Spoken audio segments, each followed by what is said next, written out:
Yeah, says page 167. Rain or snow, 113. Rain or snow lands on one head or shoulder is not considered a burden which he's carrying. So even if you have snow on your shoulder, on your head, or rain, it's not considered carrying that if you go in public domain. 114. One who stepped on mud or has dirt on his shoe is allowed to continue walking even though he's also carrying the dirt or mud along with him. 115. One may not ask a child to carry something in a Reshut Rabim. Right? Child is not a Shabbos goy. Oh, can we ask the child to turn off the light? Can we ask the child to carry in the Reshut Rabim? No, you're not allowed to. However, those who do so anyways have what to rely on if it's for the purpose of mitzvah.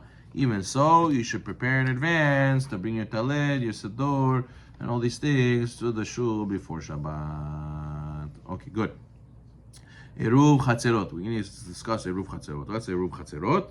116. Even though an enclosed area is called Reshut Yahid, the sages prohibited carrying from a private home to a common courtyard and between private homes, even though the area is enclosed, right? Hatzer, what's Hatzer? Hatzer is a courtyard. I told you, right? We learned before they used to have one big courtyard and a lot of houses around. They would share a common courtyard. So can you carry in that courtyard? The Chachamim made it forbidden because it looks similar to carrying in a public place. So therefore, you're not allowed to do this. So what do you have to do? Eruv means to mix, to mingle. Right? We ask Hashem, V'harevna, make it that the Torah should mix well with us. It should be sweet for us. So we mingle the courtyards. How do we do that? You mingle the courtyards by making them all the adjoining properties symbolically into one joint ownership. How? Through a meal. What do? Person takes bread or matzah. Okay. Matzah usually doesn't spoil, so it lasts for longer for many Shabbats, because if you do bread, you have to redo it every Shabbat. So you take matzah usually, and you grant a portion to everyone in the community.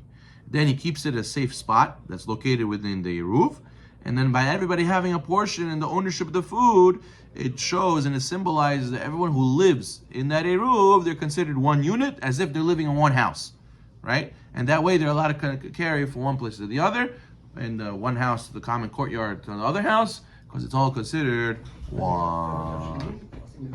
No, this is called Eruv Hatzerot. Eruv Tafshinin is in order to be able to cook from Yom Tov to Shabbat. So what do? You start the cooking for Shabbat before Yom Tov, and that way on Yom Tov afternoon you're allowed to cook to finish the food for cooking for Shabbat, because I started before. So this is Eruv Chatzerot. Is another over there you're mixing Shabbat and Yom Tov. That's the idea, Eruv. So over here, has to be something cooked though. Yeah, we usually take an egg which is cooked and bread that's baked. That way, whatever it is, if we have to bake something, we have to cook something.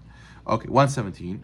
Even in an apartment building, one needs a Eruv Chatzerot to carry from one apartment to the other. Most people do not practice this nowadays, since they rely on the Eruv Chatzerot of the communal Eruv, even if they generally do not rely on the communal Eruv for carrying. Okay, good. 118. When there's a non-Jew or non-religious Jew living in an apartment building or complex, this causes an issue making Eruv Chatzerot, since an Eruv cannot include such a person. So what do? You'll have to rent the halachic rights to use the halls and other common areas in order to set up an Eruv. This also can be done with the superintendent or the owner of the building. This also gets an issue for citywide Eruvim, because if you want to make a citywide Eruv, so that you have a bunch of goyim or you have a bunch of not religious people living there, so they're not going to assist in making this all one domain. So they're going to ruin the Eruv. So what do? So they go to the borough president. They go to the borough president, or they go to the government official, and they get permission from that official to sort of like rent the whole area halachically, because technically these government officials or the fire department, the chief of police, they have ability to access all these places. They can go into anybody's home if they have a legal right in certain situations. So therefore, some poskim say use the chief of police, the fire department, since situations of danger, they have the rights to enter anyone's home without asking permission. So therefore, they can give us this halachic right to make that we own the whole thing, and we'll make it one place through the Eruv.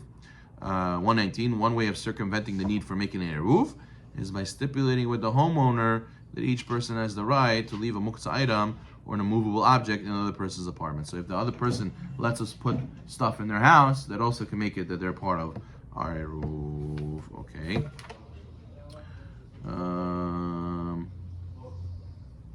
122. There's no need to make an Eruv Chatzerot in a hotel.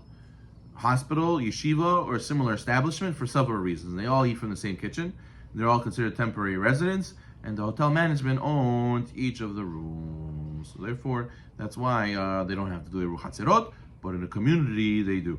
In a community, you have to make it all one domain by renting it out, getting the halachic rights. Okay, next time we'll speak about Tchum Shabbat and how far you can walk on Shabbat.